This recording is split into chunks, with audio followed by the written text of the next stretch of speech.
کہ پاکستان اور یہ مجاہدین افغانستان اس طوفان کے مقابلے میں کھڑے رہ سکتے ہیں یا نہیں، اور اس کو روک سکتے ہیں یا نہیں.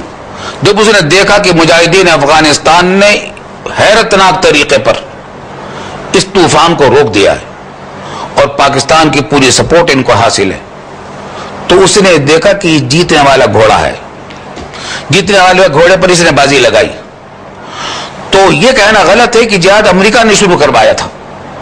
جہاد مسلمانوں نے، مجاہدین افغانستان نے علماء کے فتووں پر شروع کیا، اور ختم امریکہ کہنے پہ کیا.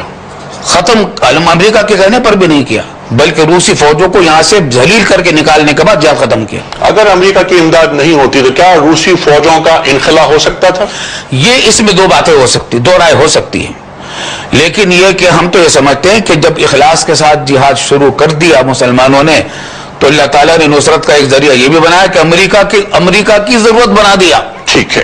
اچھا، کہ مجاہدین کی امداد کرے. ٹھیک ہے. اور وہ تمام تر دینی حمیت اور دینی غیرت کے ساتھ جہاد ہوا. یہ اور بات ہے کہ حکمران کسی اور انداز سے اس جہاد میں شریک رہے. ٹھیک.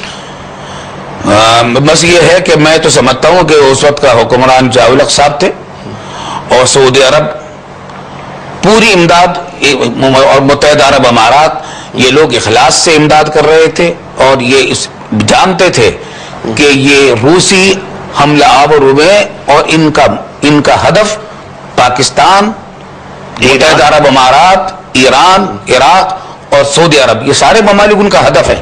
اس بات وہ اپنی ضرورت سمجھ کر اس میں تعاون کر رہے تھے، بڑھ چڑھ کر رہے تھے. ہم یہ نہیں کہتے کہ امریکہ کا اعلی کار بن کر رہے تھے، لیکن ہاں امریکہ نے یہ محسوس کیا کہ ویتنام کا انتقام لینے کا یہ اچھا موقع ہے، تو انہوں نے امریکہ نے سپورٹ بھی کیا.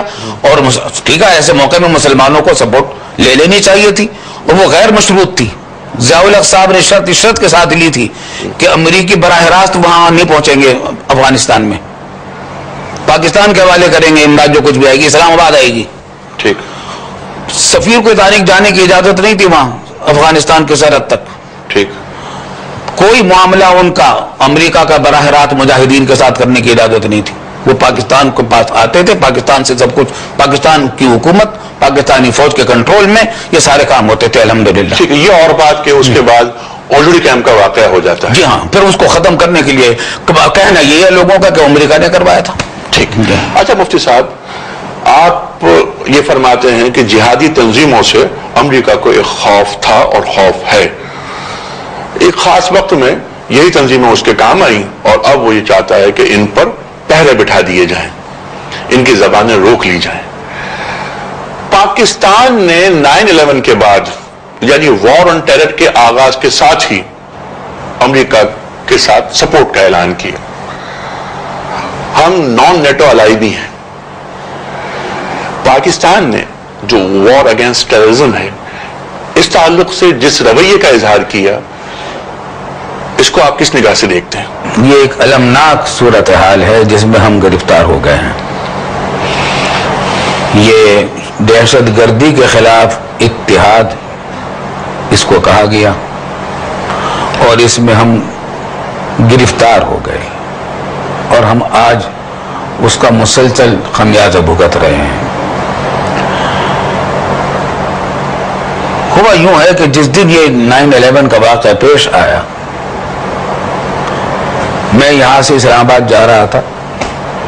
جہاز میں بیٹھنے وقت تک یہاں کوئی خبر نہیں تھی اس کی. شام کے 7 بجے کی فلائٹ سے میں گیا، یا 6:30 بجے کی فلائٹ سے اسلام آباد پر اترا. ایئرپورٹ پر تو یہ خبر آ چکی تھی اور ٹی وی پر آ رہی تھی، سب لوگ دیکھ رہے تھے. اس رات میں ہمارے جنرل پرویز صاحب نے، وہ کراچی میں تھے، فوراً انہوں نے بیان دیا ٹی وی وغیرہ کو، اور کہا کہ اس معاملے میں ہم پورے کے شریک ہیں اور ہر قسم کا تعاون پیش کرنے کے لیے تیار ہیں. بے تاب تھے ان کے تعاون پیش کرنے کے لیے. پھر اسلام آباد پہنچے تو وہاں بھی یہ بیان دیا. اس رات میں 2 یا 3 بیان انہوں نے دیے. میرے خیال ہے اس بے تابی کے ساتھ دنیا کے کسی ملک کے وزیر اعظم یا صدر نے شاید ہی اتنے بیانات دیے ہوں کہ ہم بالکل آپ کو سب ہر قسم کی مدد دینے کے لیے تیار ہیں. تو جب اتنے ان کی طرف سے پیشکشیں تھی تو وہاں سے مطالبہ آ گیا، ٹیلی فون آ گیا اور اس ٹیلی فون کے بعد پھر انہوں نے میٹنگیں بلائیں. ایک میٹنگ صبح کو صحافیوں کے ساتھ تھی, دوپہر کو علماء مشائخ کے ساتھ تھی سپہر کو, اور شام کو سائنسدانوں کے ساتھ, سیاستدانوں کے ساتھ. علماء مشائخ کی میٹنگ میں آپ بھی شامل تھے؟ جی میں بھی شریک. تو اس وقت انہوں نے حالات پیش کیے اور یہ کہا کہ اگر ہم اس اتحاد میں شریک ہو جاتے ہیں تو ہمیں امید ہے, امریکہ یہ کہتا ہے کہ ہم ایسا اثر نو اپنے تعلقات پاکستان کے ساتھ قائم کریں گے, پچھلی شکایتیں پاکستان بھول جائے گا اور ہر قسم کا ہم تعاون بھی کریں گے. تو ہمیں امید ہے کہ صدر صاحب نے کہا ہمیں امید ہے کہ اس طرح ہم کشمیر کے مسئلے میں بھی اپنے کچھ مفادات حاصل کر سکیں گے. دوسری بات یہ کہ اگر یہ طالبان کی حکومت ختم کر کے اپنے ہی انداز کی حکومت لائے تو وہ اینٹی پاکستان حکومت ہوگی. اگر ہم اس میں شامل ہو جائیں گے تو ایک ایسی حکومت لا سکیں گے جو پاکستان کے مخالف نہ ہو.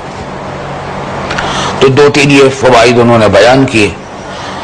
تو تقریباً سب ہی نے ایک بات کہی, اور چونکہ دوسرے نمبر پر میرا ہی نمبر تھا بات کرنے کا, باقی حضرات اس طریقے سے ہم ایسے بیٹھے تھے کہ پہلے ایک صاحب کو بولنا تھا, اس کے بعد پھر مجھے. تو میں نے ان سے یہ بات کہی کہ دیکھیے پہلی بات تو یہ ہے کہ اس معاملے میں آپ کو اپنے آس پاس کے دوسرے ممالک سے بھی خبر لینی چاہیے. چین آپ کا پڑوسی ہے اور آپ کا وفادار ساتھی رہا ہے, ایران آپ کا پڑوسی ہے, ان سے بھی آپ کی مشاورت ہونی ضروری ہے. اس میں ہندوستان شامل نہیں ہے؟ ہندوستان تو ظاہر کہ شامل نہیں تھا, یعنی میرے مراد میں وہ نہیں تھی. میں نے کہا کہ اگر اچھا وہ بتایا انہوں نے کہ ہمیں لاجسٹک سپورٹ چاہیے, فلاں سپورٹ چاہیے امریکہ کو, تو ہم نے کہا اگر آپ نے ان کو اڈے دیے تو چین کا رد عمل اس پر کیا ہوگا, آپ کو اس پر بھی سوچ لینا چاہیے. کیا اس کو چین اپنے مفاد کے خلاف نہیں سمجھے گا اپنی سیکورٹی کے؟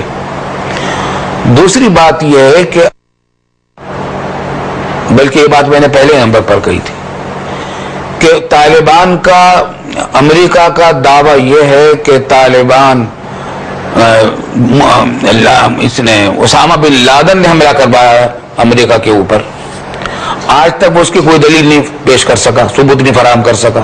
اس وقت تک تو بالکل کوئی فراہم تھا ہی نہیں, محض ایک دھاندلی اور ایک دعویٰ بلا دلیل تھا, شبے کی بنیاد پر. تو ہم نے ان سے کہا کہ اگر آپ شبے کی بنیاد پر محض طاقت سے مروب ہو کر, ہاں انہوں نے یہ بھی کہا تھا کہ اگر ہم نہیں کریں گے تو ہمیں نقصان بھی پہنچ سکتا ہے, پتھروں کے زمانے میں پہنچا دیا جائے گا ہمیں, وغیرہ وغیرہ. تقریباً یہ الفاظ انہوں نے ہمارے سامنے اس وقت نہیں کہے تھے, اخبارات میں آئے تھے اگلے دن, لیکن مفہوم تقریباً یہ تھا. تو اس کا مطلب یہ ہوگا کہ آپ دلیل کی بجائے طاقت سے مروب ہو کر ایک اپنے برادر ملک کا خاتمہ کریں گے جو آپ کم از کم آپ کے مغربی سرحدوں کے محافظ تو ہے. برادر ملک ہی نہیں مفتی صاحب, برادر اسلامی ملک. جی. تو اگر